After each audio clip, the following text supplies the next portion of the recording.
dan Pak Ray juga untuk naik ke panggung, Pak. Jadi bumpernya langsung dinyalain dan seatingnya.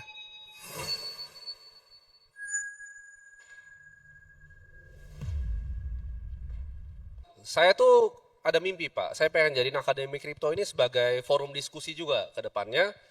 Regulator bisa ngobrol sama stakeholder yang lain seperti para PFAK, pedagang fisik aset kripto dan juga konsumen.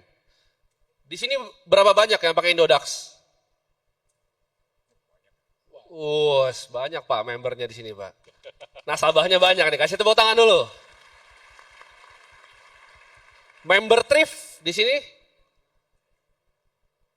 Yang benar. Oke, jadi masih banyak kan Indodax berarti Pak ya. Nah, ini saya ada pertanyaan ya untuk Pak Tirta. Bagaimana Pak Tirta sebagai Kepala Bapepti melihat visi regulasi kripto di 2025 ini? Ada yang bisa di-share nggak mungkin ke teman-teman di sini? Sebagai mereka kan konsumen Pak. Jadi ini bagian dari konsumen dan dari influencer itu masih banyak yang bingung. Apa yang diperbolehkan untuk dilakukan di kripto di Indonesia dan apa yang tidak diperbolehkan Pak? Karena mungkin teman-teman masih banyak yang, ini masalah edukasi mungkin Pak. Masih banyak yang nggak tahu apakah misalnya peer to peer itu boleh atau tidak dan lain-lain. Coba Pak Tirta bisa jelaskan. Baik, terima kasih Mas Timothy. Yang paling pertama, yang paling gampang adalah yang sudah jelas tidak diperbolehkan adalah ketika kripto menjadi alat pembayaran. Cryptocurrency, walaupun di global itu bilangnya cryptocurrency ya. Nah, tapi di Indonesia kita masih menganggap sebagai crypto aset karena memang kalau itu sudah jelas karena ada gawangnya Undang-Undang 7 dari 11 tentang mata uang di situ bahwa alat pembayaran yang sah hanya fiat rupiah. Itu udah clear di situ.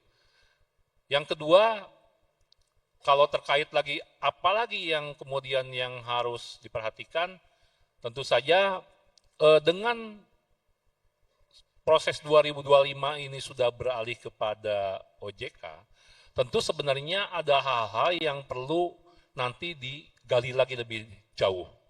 Karena ketika kripto masuk ke dalam ranah OJK, ini masuk kepada ranah keuangan digital. Nah, tentu saja ada hal-hal yang tadi terkait dengan terutama evaluasi, terutama kayak pengenaan pajak misalkan. Karena kan tentu kalau kita juga harus benchmarking nih dengan pengenaan pajak-pajak yang terjadi di jangan jauh-jauh ke global di beberapa negara ASEAN. Ini masih banyak yang free nih, kan seperti itu. Kita sudah menerapkan seperti kemarin. Nah, jangan sampai nanti justru malah ditambah. Kalau ditambah ini kan evaluasi ini semakin memberatkan. Jangan-jangan nanti di forum berikutnya kalau misalkan ditanya lagi siapa nasabah Indodax, jangan udah nggak ada yang ngacung lagi. Nah, bikin sedikit trip malah makin nggak ada, Indodax makin dikit. Nah, ini kan berarti dengan kalau udah begitu, berarti tidak ada lagi yang bisa dipercaya untuk animo masyarakat atau konsumen itu bertransaksi di dalam negeri. Akhirnya kembali lagi keluar capital outflow lagi. Itu yang kita tidak mau. Justru kita membangun industri kripto ini supaya tidak banyak yang capital outflow yang selama ini mungkin bertransaksi di Binance, kemudian zaman dulu di FTX, kemudian di Coinbase, di OKX dan sebagainya, Gecko. Justru itu supaya masuk di Pak Oscar tadi. Harapannya bahkan dari komunitas yang di sini 3.000, mungkin harusnya setengahnya itu di Indodax, beberapa lagi di toko, di thrift seperti itu. Nah, justru nanti ke depan itu selain evaluasi pajak, peluang-peluang yang lain. Ada mungkin misalkan seperti nanti kalau aset kripto itu misalkan nanti mau ICO, ITO, itu justru harusnya dibuka nanti di OJK. Nah, nanti tinggal bagaimana secepat apa OJK dalam hal mengadopsi perkembangan-perkembangan itu. Kalau kemarin kita di Bapepti memang kita close di aturan bahwa kita karena tidak dalam ranah ke arah sana. Nah, tentu saja ke depan masih ada terkait dengan kegiatan-kegiatan kripto. Kemarin kita sudah ada staking fitur. Itu ada beberapa yang sudah dapat izin. Kayak Pak Ray ini sudah dapat izin, seperti itu staking. Nah, kami harapkan nanti selain staking, mungkin nanti ada ke depan, ada lagi yang lain earning dan sebagainya. OJK juga nanti harusnya bisa mengakomodir itu. Mungkin ada fitur yang lain lagi. Yang penting tidak keluar batasan bahwa tidak menjadi alat pembayaran seperti itu. Oke, baik Pak. Pak Tirta tadi sempat bilang mengenai capital outflow, jadi saya mungkin sambung ke Pak Oscar. Di regulasi sekarang kan kita juga sudah ada bursa kripto, yaitu CFX Pak. Langsung tersenyum Pak Oscar ini. Dan apakah ada dampaknya justru Pak ke capital outflow di Indonesia? Apakah satu bursa dan dua mungkin dari segi perpajakan, karena mungkin masih banyak yang belum mengerti Pak, bahwa pajak kripto di Indonesia itu final. Mungkin masih ada yang di luar, karena itu kan progresif kan sebenarnya. Boleh dipaparkan Pak? Ya, jadi satu hal yang menarik tentang Timothy ini selalu tanya saya pertanyaan yang tepi jurang ya Tim ya. Ya. Mungkin buat teman-teman yang belum paham, industri kripto ini lagi mengalami banyak perubahan. Ya, jadi kalau kita bicara dari sejak Indodax berdiri tahun 2014 sampai sekarang sudah 11 tahun, industri kita ini banyak perubahan khususnya dalam 3 tahun terakhir. Dan tahun terakhir ini juga berubah, sekarang mulai berpindah dari Bapepti ke OJK ya Pak ya. Di mana saat ini di tahun sekarang masih Bapepti dan OJK sama-sama mengawasi industri kripto. Tapi kalau kita bicara mengenai transaksi di Indonesia sekarang itu Indodax diawasi oleh suatu lembaga, suatu perusahaan bernama CFX. Ya, CFX sendiri adalah sebuah bursa berjangka kripto yang bertugas mendapatkan laporan semua yang terjadi di Indodax, semua yang terjadi di Thrift. Nah, karena mereka yang mengawasi, saya tidak akan menjawab apapun masalah CFX. Oke, jadi sepertinya pertanyaannya, ini kalau ditembak peluru geser sedikit. Daripada nanti salah paham. Tapi yang pasti Indodax, kita taat aturan, kita memberikan laporan apa adanya kepada CFX, dan sampai sekarang Indodax adalah satu-satunya crypto exchange, bandingkan sama Thrift, kita adalah crypto exchange, yang sangat taat pada aturan. Oke. Karena kalau kita nggak taat aturan, Kasih tepuk tangan dulu. karena kondisi sekarang ya, kalau Indodax itu nggak taat aturan, ada yang mensemprit kita. Oke. Ya, ada yang semprit kita. Ya, jadi masalah bursa CFX, mereka adalah perusahaan yang baik yang mengawasi kita. Ya. Oke. Titik, udah itu aja. Ya. Ya. Nah, Kedua, masalah pajak. mungkin ini sambungan Pak ke Pak Ray juga. Kripto itu kan sebenarnya mata uangnya masih volatil. Walaupun kemarin itu yang kena hack sebetulnya Indodax, tapi Thrift sendiri sebagai exchange bagaimana untuk mengamankan nasabah-nasabah ini. Karena gini, kalau misalnya terjadi sesuatu yang seperti FTX yang itu kita sangat hindari ya Pak, itu kepercayaan masyarakat luas terhadap kripto itu akan menurun secara ekstrim. Nah sebagai PFAK, apa sih langkah-langkah yang dilakukan oleh Thrift untuk mencegah hal-hal seperti itu terjadi lagi? Oke, jadi kalau di Thrift sendiri, kita satu otomatis karena udah ditetapkan oleh Bapepti waktu itu ada yang namanya kustodian ya, ada 70% dana nasabah yang disimpan di sana. 30%-nya memang saat ini masih dipegang oleh Thrift. Tapi untuk mengamankan 30% ini supaya lebih aman lagi, Thrift ini saat ini menggunakan dua license kustodian, yaitu Fireblocks dengan BitGo. Tujuannya apa? Supaya ketika dalam proses penyimpanan itu tidak ada single point of failure, ya kan? Jadi kalau misalnya nih amit-amit ya jangan sampai kejadi. Istilahnya hacker mau menyerang itu butuh 3 titik lah. Istilahnya satu di exchange, satu di Fireblock, satu di BitGo baru dana itu bisa keluar. Dan on top of that kita juga bayar lagi di luar kustodi yang telah ditetapkan Bapepti. Kita bayar lagi yang namanya insurance, itu ada preminya dari Fireblocks dan BitGo. Jadi kalau amit-amit nih mereka tutup nih, itu masih ada insurance yang bisa mengganti dana nasabah yang tersimpan di mereka. Jadi kalau ditanya apakah yang terjadi ketika sebuah PFAK diserang atau dan lain sebagainya, kalau dari sisi Thrift sendiri saat ini hampir semua dana nasabah kita itu kalau nggak di ICC ya di BitGo dan di Fireblock. Jadi saya rasa itu sangat aman dan yang penting gua bisa tidur gitu kan. Kalau gua yang nyimpen kan atau misalnya manajemen yang menyimpan kan kita mesti sangat ekstra hati-hati. Apalagi ini namanya amanah gitu kan, berapa triliun dititipkan ke tempat kita gitu kan. Nah, Yang membedakan dengan FTX tadi terutama, karena saya tergelitik dengan FTX kemudian bubar gitu. Saya juga dulu mikirnya FTX ini itu besar banget gitu, tapi kok bisa bubar gitu. Nah ini di sini ada salah satu contoh Indodax dan Trip. Mungkin kalau lihat di coin market cap, marketnya belum terlalu besar karena memang komunitasnya baru Indonesia. Sedangkan mereka ini komunitasnya global gitu ya, FTX, Binance gitu. Nah yang membedakan adalah si FTX ini sebenarnya izinnya dari mana? Izin perusahaan sebagai pedagang kripto atau exchange itu juga belum jelas. Kemudian yang mengaudit FTX siapa? Tidak ada. Nah kemudian di sini ada Indodax dan Trip. Diaudit dong tiap tahun. Kemudian laporannya tiap hari kepada Bapepti sebelumnya ya. Nanti ke OJK juga sama, tiap hari, tiap bulan. Yang kalau bisa dilihat laporan transaksi harus lapor tiap hari. Laporan keuangan itu tiap hari. Jadi kalau misalkan ada laporan keuangannya itu menurun nih ekuitasnya, udah pasti ada apa-apa. Jadi kalau misalkan dalam harian udah bisa kelihatan, sebulan, bahkan sampai setahun, auditnya dan sebagainya, kalau ada apa-apa, kita udah bisa udah ada early warning system kalau ada apa-apa dengan perusahaan PFK ini.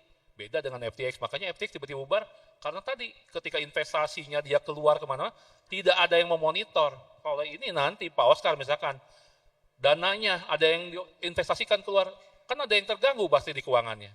Berarti kita nanti hasil auditnya ada yang apa-apa, kita bisa monitor terus, karena secara periodik kita lihat. Jadi saya yakin ini akan menjadi aman, terutama tadi disampaikan Pak Re ya, dananya ada di clearing, kemudian juga dan walletnya ada di, asetnya ada di wallet di custody, seperti itu. Oke baik Pak. Ini mungkin nextnya pertanyaan ke Pak Oscar Pak. Ini masih nyambung Pak, karena Pak Oscar salah satu orang yang pernah mengalami ya Pak, kejadian hacking ini yang merupakan paling besar di Indonesia. Tapi justru kalau dari sisi saya, itu justru membuat para investor itu lebih percaya, karena berarti udah battle tested. Seperti sebenarnya sama yang di luar negeri kan banyak sekali sebenarnya yang udah pernah kena hack, tapi buktinya dana nasabah tetap aman 100%. Nah ini pertanyaan saya Pak, kenapa itu mungkin bisa terjadi? Karena kalau saya melihatnya sebagai pelaku di pasar, mungkin hackernya itu melihat Indodax karena treasury memang yang paling besar dibanding yang lain. Jadi ini bukan tidak bisa terjadi ke exchange yang lain, tapi kebetulan Indodax memang nomor 1. Sama seperti di India, dia cari nomor 1. Nah, gimana Pak caranya supaya hal ini tidak pernah terjadi lagi?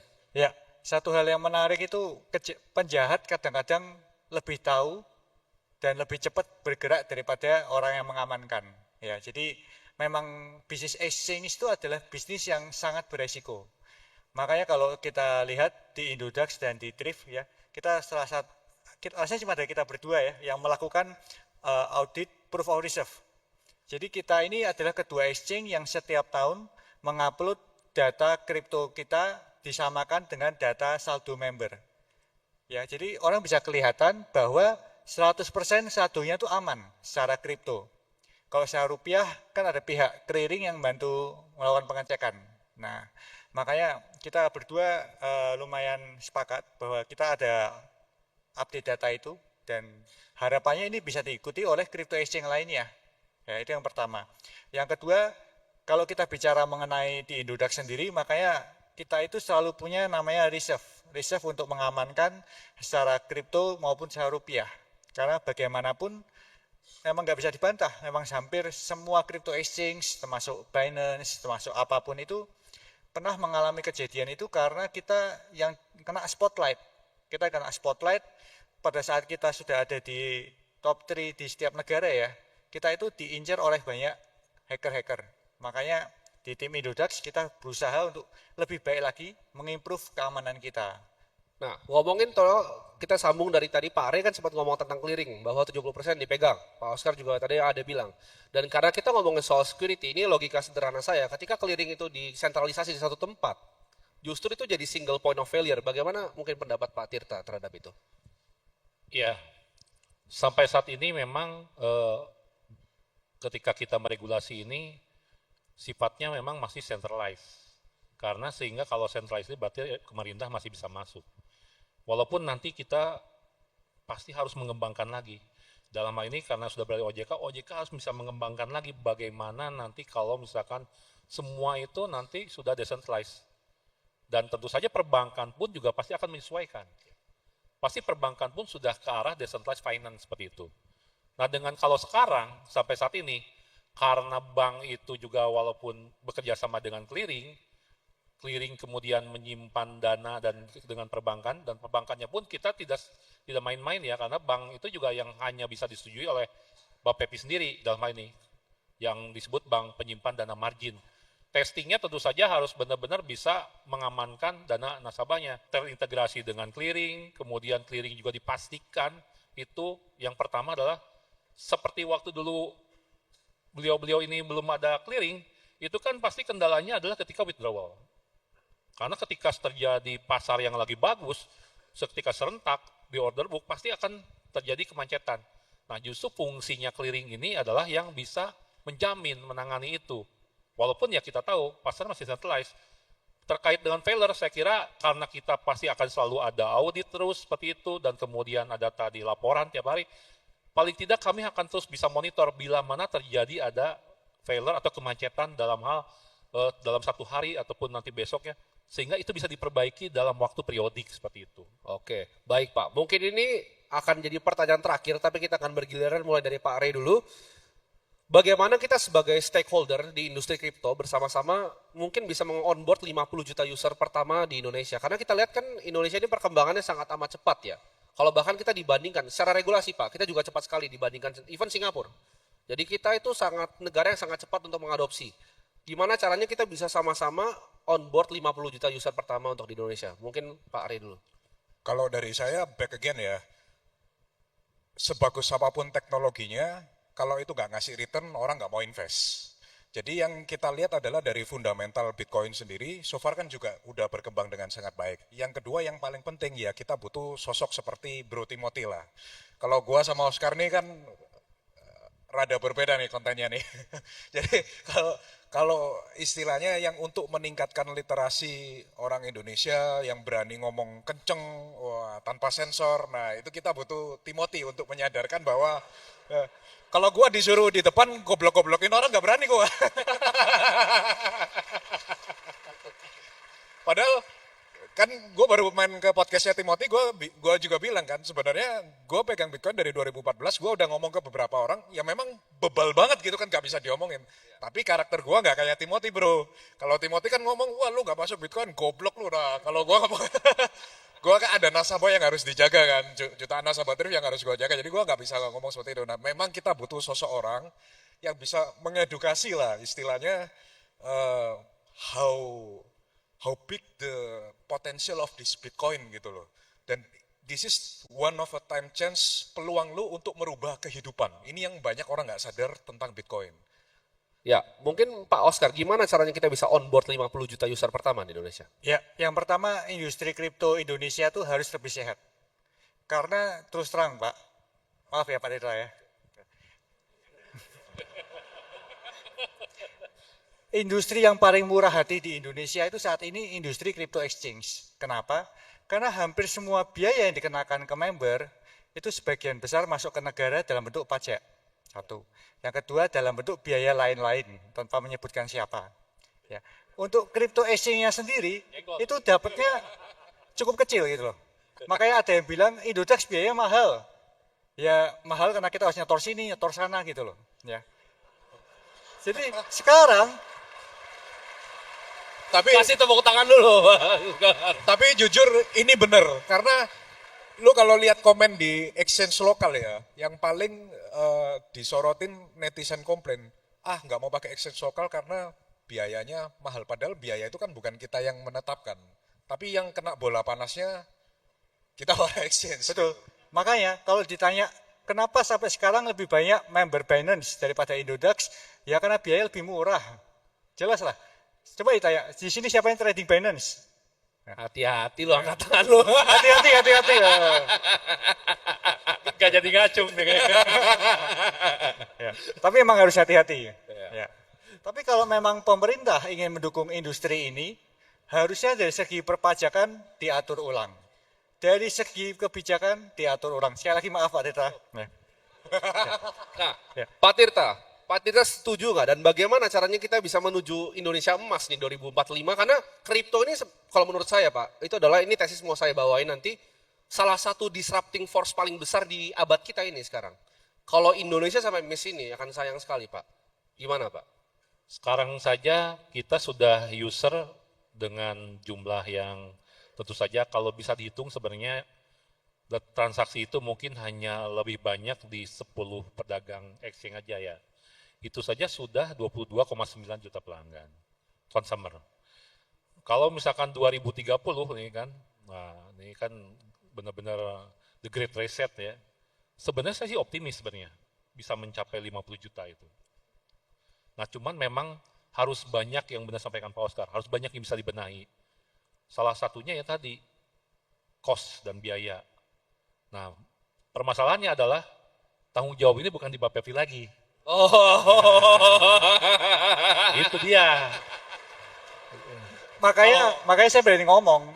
Karena saya sudah mulai pindah ke OJK. Sebenarnya saya ada hal-hal yang perlu diperbaiki, tapi kalau disampaikan nanti enak yang sana nih. Oke, Nah, itu banyak kisi-kisinya yang diperbaiki. ya, Pak, ya. Salah satunya tadi kan saya sampaikan, pajak itu pun harus dievaluasi karena tidak jauh-jauh, cukup dievaluasi aja membenchmarking dengan negara-negara tetangga sebelah. Sejauh apa untuk pengenaan pajak itu. Karena kan kripto ini di Indonesia juga masih ibaratnya embrio, seperti itu. Dan tentu saja terkait dengan cost dan fee dan sebagainya, itu sebenarnya harusnya bisa istilahnya dikoordinasikan semuanya. Bagaimana supaya transaksi itu di Indonesia tetap efisien. Ya tadi, kalau di sini nanti siapa yang ngacung Binance, nggak usah takut. Dalam hal ini, semuanya ini transaksi kan semua borderless ya. Kita pun kalau misalkan ada menggunakan Binance dan sebagainya, itu semua adalah hak. Jadi tidak ada dalam rangka, misalnya nih dari pemerintah tiba-tiba buka HP-nya, ada Binance, tangkep gitu. Nggak ada begitu, nggak bisa begitu. Mana ada bisa begitu kan. Ini kita bukan lagi patroli kan, patroli buka HP-nya, ini ada, ini nggak boleh kan buka HP, udah ada undang-undang juga tidak boleh membuka HP juga seperti itu. Jadi semuanya tetap pasti ada evaluasi dan kami harap justru nanti dengan di OJK pun bisa mendengar dari suara-suara ini, suara Pak Oscar juga tadi, mudah-mudahan ini bisa dievaluasi, terutama kalau bagi saya pajak itu pun juga, pajak penting, betul, kita tahu pemerintah juga perlu kontribusi, tapi paling tidak mari kita cari win-win solution-nya seperti itu. Terima kasih. Oke, terima kasih Pak pemaparannya. Kasih tepuk tangan yang paling meriah untuk para pelaku industri.